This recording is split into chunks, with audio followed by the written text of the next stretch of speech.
wanted to, I wanted to come on just for a quick lunch and learn. So today I want to talk all about CRMs, so customer relationship management tools. So that is going to be the topic of today's conversation.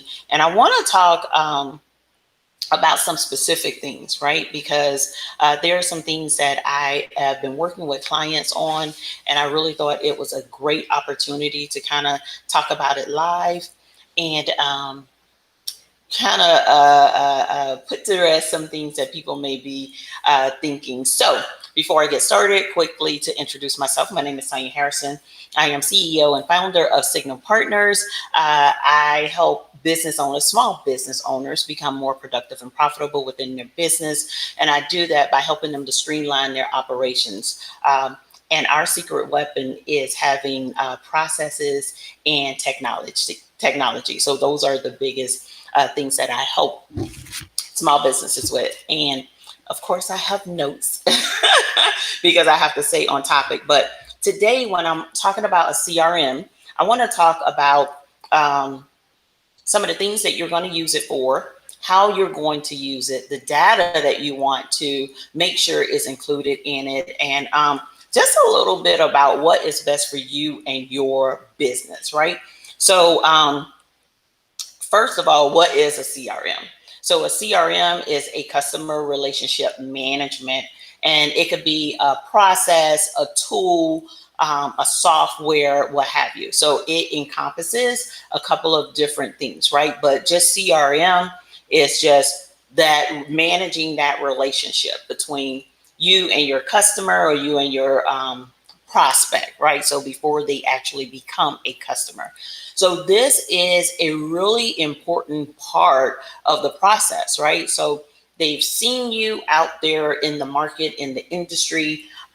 They like what they see, and now they're interested and they're getting ready to actually get into your funnel, right? So when we talk about CRMs, you want to make sure that you are picking something that works well with your business. So this is why I want to talk about it, because one of the things that I'm seeing is that people are getting in a CRM because somebody said Dubsado is really great, or somebody said Honeybooks is really great. And I'm not saying that those tools are not really great, but they may not be great for your business. And that's what we need to start with, right? So instead of you taking a solution and fitting your business into it, you need to do the reverse. You need to outline your business model, how it is that you work, and then you find the right solution. So that's what this conversation is about. And if you have any questions on Instagram, you can put them in the question box. But on YouTube and Facebook, you can just put them in the comments, and I'll be sure to monitor both of them so that I can make sure I answer any questions. So that's what a CRM is. It's something that helps you to manage that relationship. So who needs one? Anyone that wants to effectively and efficiently manage their communication with prospects and with clients, you would need one, right? So this could be a service provider or a SaaS provider. So if you're doing software as a service, or if you have a high ticket product, you may want to use a CRM as well to kind of manage that, right? So like for my service side of my business, I have a CRM, but for my t-shirts that I sell, people go to the website, they buy the t-shirt, you know what I mean? Do I communicate with them? Yeah, because they could get on my text list, they get on my email list, and I can communicate and nurture them from there. But as far as a CRM, I don't have a CRM.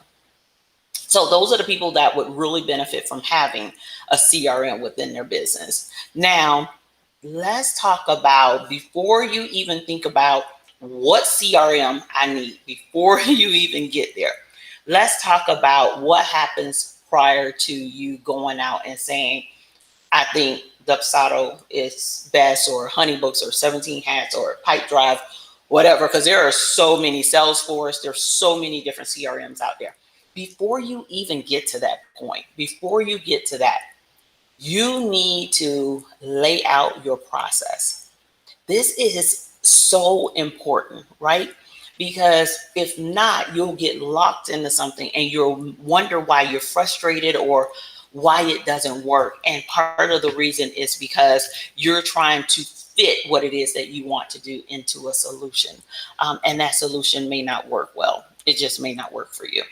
So you want to lay out your process. And when I say lay out your process, I mean literally that, step by step. What is it that you want to happen, right? So when someone clicks the link in my bio, if it's for, say, for instance, my coaching program, if it's for my coaching program, I want them to land on a page where it tells them about the program, and then I may want them to fill out a form that's going to have some questions on it.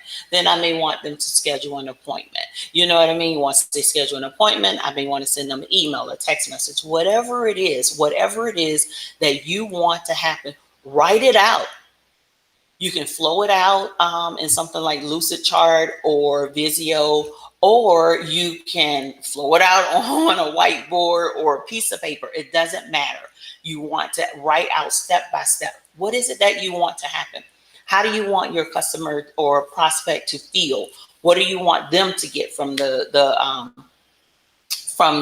journey? What do you need before you meet with them? So think about, or after you meet with them. So think about all of these steps and take your time and write it out. And let me tell you something.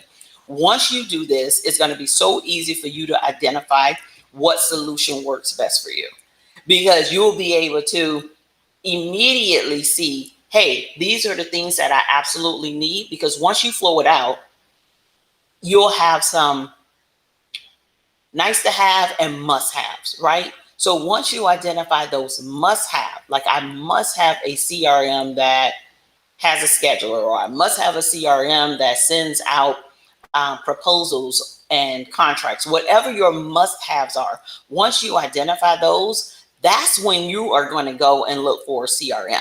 So I already have what my process is. I've already laid it out. I know what I want my prospects or even my clients to experience. I know what it is that I need in order to make this happen. Once I have that out, here are my nice to haves. Here are my absolute must haves. This is what I need to have in a CRM solution, right? So that's where you need to start. So before you go out and get Dubsado, 17 hat pipe drive, anything, lay out your process. All right. So once you do that, you're going to feel so much better because you're going to see that some of these things just don't work, and that is okay. Right. Okay. So that's the first thing you want to do. You want to lay out your process. Then once you do that, and once you decide what it is that you need to have, then you can go out and start looking for a solution. So let's talk about different solutions. And I only want to talk about, and I kind of lump them together, right? I lump them into three categories of different types of CRMs. There are so many CRMs, and like I said, I just kind of lump them into categories. The first type of CRM is what I consider a standalone. So these are this is the type of software where it is designed to do exactly what it's designed to do. There's not a lot of add-on. Thanks for joining me. There's not a lot of add-ons or anything like that. So for instance, what I consider to be a standalone CRM would be something like a pipe drive. So basically what it does is that you capture all of your prospects information. You can see them as they go through the flow, right? So it tells you where they are within the deal. You can quantify or qualify and quantify your prospects, right? So you can have a list, a series of questions where you can qualify them, and then you can also quantify them. How much is that deal worth? So this is a solution that I actually see a lot of realtors use because it's so straightforward, right? You can integrate it with your email marketing. You can integrate it with your regular email like Gmail or Outlook or what have you. So that would be a standalone. That's what it does. You can see from a glimpse where your prospect is once they convert to a client. You can also monitor what service they purchase and things like that so that you can keep up with them and follow up. Standalone. The all-in-one solution, like the Honeybooks and the Dubsado, They also have where you could schedule an appointment, you can send out emails, you can, same way, you can integrate it with Gmail or Outlook, but then you can also send out proposals and contracts. So that's one of the great things about the all-in-one solution. The other solutions are where you have something like a project management software that also functions as your CRM. So when I started a couple of years ago, I use Trello as my project management software, but I also use it as my CRM. And it housed all of the information that I needed. And I was able to visually see where someone was within my process. And I had triggers set up where it could automatically move itself throughout the process, right? So that's why I say understand what it is that you need before you go out and purchase a solution, right? At that time, that's all I needed. That's all I needed.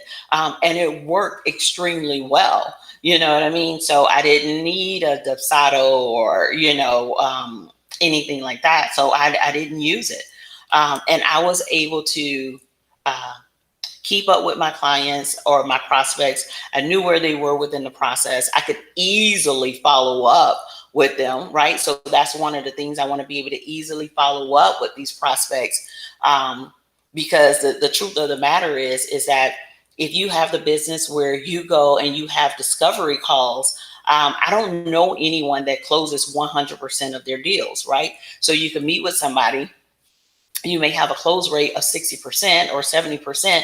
That means that 30-40% of the people that you meet with don't buy right then and there. So you may need to follow up. So you need to have a system that's going to allow you to effectively follow up, right? So you definitely want to make sure you include that. So when you are thinking about, okay, I have a solution, I'm going to go with a Pipedrive, Dubsado, or I'm going to use Trello, whatever it is. Once you decided, there are some things, there's some key information that you definitely want to make sure that you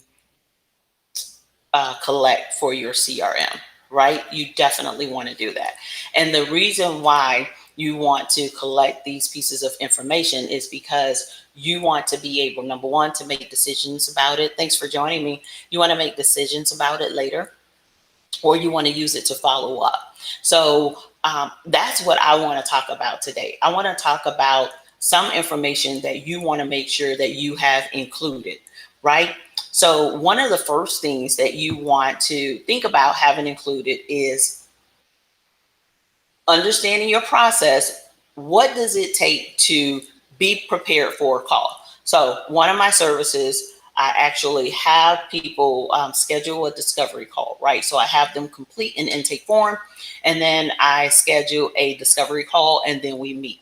What are the things that I absolutely want to have before we meet, right? So anytime you are meeting with a client or a potential client, you want to make sure that you are prepared, right? So what information do I need from that person to make sure I am prepared, right? So for instance, if you are a social media person, you probably want to know their social media profiles, right? So you can go in, you can check it out, you can see where they are, you can maybe offer some low-hanging fruit solutions right there on the spot, you know what I mean? But you could easily speak to what it is that your solution is, or what it is that you have already identified that they're struggling with. If you're a website designer, you may want their website. So think about whatever it is that you feel that you need, so that you are as prepared as possible. So it just kind of depends on what business you're in and what it is, what services that you are providing, that'll kind of determine what it is that you need. So that's one of the first things you want to make sure that you include. But you also want to make sure that you are getting information that's going to qualify them, right? So you should have a criteria of the type of person that you want to work with. And I'm going to take a sip of water because my voice is scratchy. So what type of person do you want to work with? What type of person do you feel that you can get the best results from? So you probably already have that written down somewhere. And some of your questions may include asking them some of that information. So you want to make sure you're reviewing these intake forms before you ever jump on a call with a potential client, right? Because again, you want to be as prepared as possible. Excuse me, I don't know what's wrong with my voice. So make sure you have that information as needed.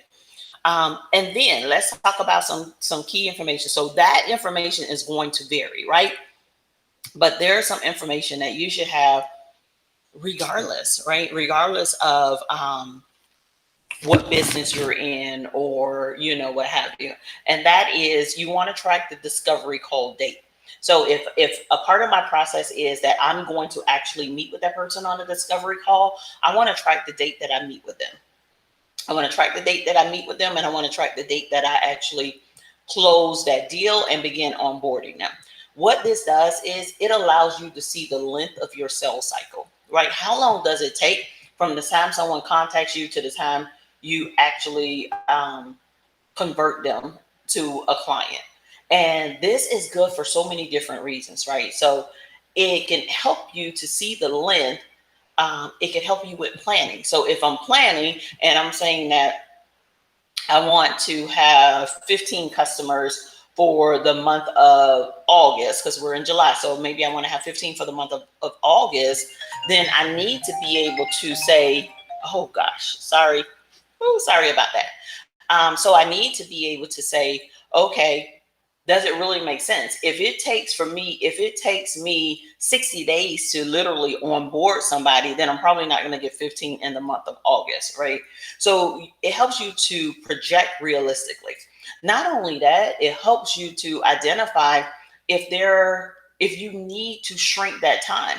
Are there things that you can do to become more efficient, to get them from here to there, to get them from the time you schedule a call with them or the time they complete the intake form to the time you close the deal? Are there things that you could do in between there in order to shrink that time?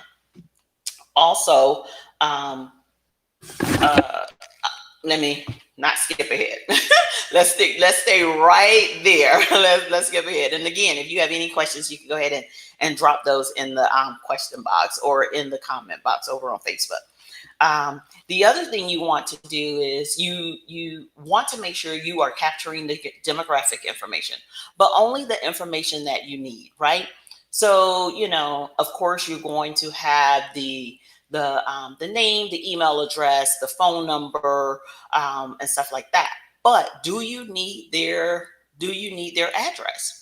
And if you do need their address, do you need it in the beginning, or is that something that you can get after you convert them to a customer? So think about what it is that you need. So for instance, if you are, as a part of your marketing, if you actually send people stuff, like you send them samples or something like that, you may want the address up front. I would caution you to only request what it is that you need, because people get kind of hesitant when you start asking for a lot of information, which I don't really blame them. But so make sure you are only requesting the information that you absolutely need to have in that moment to get them to the point of becoming a client. So think about that. The other thing that you want to include is the source. How did they find you? Were they referred from someone? Did they come from a specific social media platform? How did they find you? You want to make sure you're capturing that information so that you can make sure you are showing up in the right places. Okay. So if you find that most of your leads are coming from YouTube, then you want to make sure that you are actively engaging and participating on YouTube. If you find out none of them are coming from Instagram, maybe you don't want to waste as much time as you're spending. Maybe you don't want to waste as much time. I don't know why it's doing that. Okay. Okay. I think I went out. I saw the little mic blinking, so I think I went out. But maybe you don't want to waste as much time on Instagram. So understand the source, understand where people are coming from. And when I say coming, not only just traffic, which ones are actually converting. And the next thing you want to do is capture the lead amount, right? The the value of the lead. Let's just say that. So if someone comes to your site and they are looking for, I'll use my business as an example, right? I have strategy sessions and then I have a coaching program. So if they're coming to my site and they're interested in a strategy session, then I can say whatever my average cost for my strategy session is, I can put that as the value. If they're coming for my coaching program, I can put that as the value, right? So that does two different things, right? So number one, I can see really quickly the value of a lead, right? Am I spending too much time trying to get this person to convert? The second thing, what that does is that by me knowing the source and the value, I can see the value of the different sources. So I may find that I have more people coming from LinkedIn that are interested in my coaching program, which is a higher value than the people that are coming from my YouTube channel. That's just an example, right? So all of these are all of this is information that you can use later.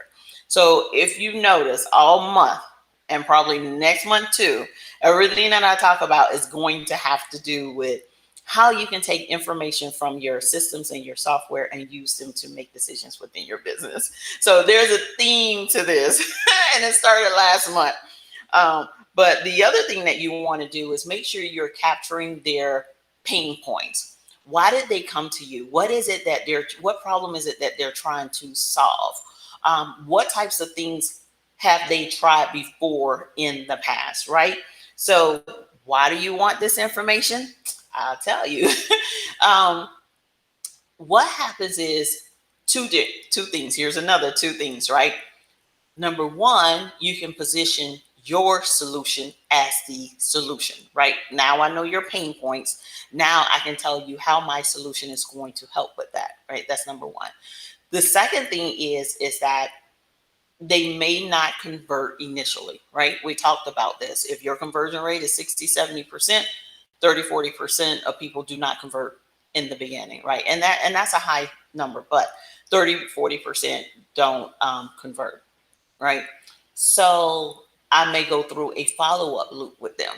And as I'm going through this follow-up, I want to make it as specific and customized as possible. So if I know their specific pain point, so I'll give you an example, right? For people who come to me, say for instance, to do my email marketing deep dive, and they don't convert initially on the call, and they don't have to schedule a call with me, but I do have some people that they have questions and they want to hop on a call. No problem, let's hop on a call.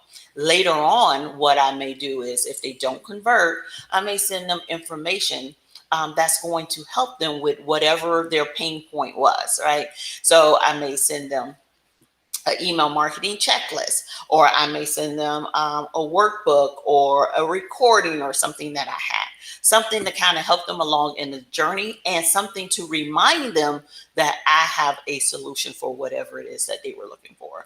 So I'm not going to go into the follow-up process because that's a whole nother live stream, but that's something that you want to make sure that information that you are capturing. All the information that you are capturing, you're going to use it later. So this isn't just busy work, right? This is things that you want to be able to use to convert and better serve your customer. Once your prospect becomes a customer, you still want to, will you be doing a more in-depth webinar on setting up the CRM, or is it specific to your needs? This is a lot of information. I know it's a lot of information. So, actually, that is something great that I could do for the Savvy Operations Society. It won't be specific to a specific platform because that's going to vary, right? Depending on what solution you pick. But we can talk in a little bit more detail of how you would set this up and what type of information you would put in there. So actually, that is, that's great. That's something that I could do for the membership. Thank you. So once your prospect now becomes a customer, right? Yay, because you're in the once a prospect becomes a customer, you want to make sure your CRM captures, you're welcome. You want to make sure your CRM captures what service they bought. So again, if someone, purchase one of my deep dives, maybe they did the operations deep dive, I'm going to capture that. And I'm going to also capture, which I talked about this on a previous live streams. You always want to make sure that you are giving your customer surveys. So after you complete a service with them, even when they buy a shirt, mug, whatever, right? You want to get feedback from them about how they like the product, how they like the service, and stuff like that. You want to put that within your CRM as well, because for me, once a customer, always a customer. We are tied together, all right? So I may have another solution that works for you that's going to help you to continue to grow on your journey, right? So by me knowing what it was that you've already purchased from me, how you felt about it, right? Because if you feel that you didn't get the transformation that you needed, I need to clear that up first. But if you had a great experience with me, I may want to share other information with you to help you continue growing on your journey. So now I may have a coaching program that is right for you. And I know that because I can look in the system and I can see what you bought when you purchased it and how you felt about it. Or I may be coming up with a new service or product that I'm like, oh yeah, the people that purchased this may be a good fit for the next solution. So definitely, just because someone has converted doesn't mean that you stop tracking information. You want to continue using your CRM to keep them on the journey as long as possible, right? Because one thing you want is that you want people to be repeat customers. I don't want one and done people. Now, depending on what it is, maybe that's just how it is, but you want to be able to continue to serve your customers, right? And from a business perspective, it's cheaper to serve somebody that is already a customer than it is to go out and acquire a new customer. That's just some numbers for you. So I know, Regina, as you reminded me, this is a lot of information, but I really wanted to get it out there because the last couple of weeks I have been meeting with business owners, and it's been an awesome experience. But at the same time, it's been a little disheartening, right? Because you know, people have purchased these CRMs and they thought that this was going to be the solution, and they're finding out that is not the solution. So they're actually spending money every month on a platform that they're not using or they're frustrated with. And the biggest thing, if you don't get anything out of this live stream, take away this: define your process before you purchase a software. And that's with anything, right? That's with any software. Define what it is that you want, what it is that you need before you actually purchase a software, because that's why people get so frustrated with these, what they thought was a solution, and now they're finding that it's not really a solution, and they're wasting money and time, and that's not what we want to do. So I'm finding that people are kind of shying away from from technology, and it's not really the technology. It's a matter of you haven't done your due diligence in the beginning to pick the right solution for whatever it is that you need. So if you don't get anything else, I want you to walk away with that. But definitely wanted to give you some things that to include within a CRM and how you can use it to advance your business and to convert more prospects and to service your customers to the best of your ability. All right. So are there any questions? Thank you. Thank you. Are there any questions at all right now? If you don't have any, that's fine. You can always drop them in the comments and I'll come back and respond later.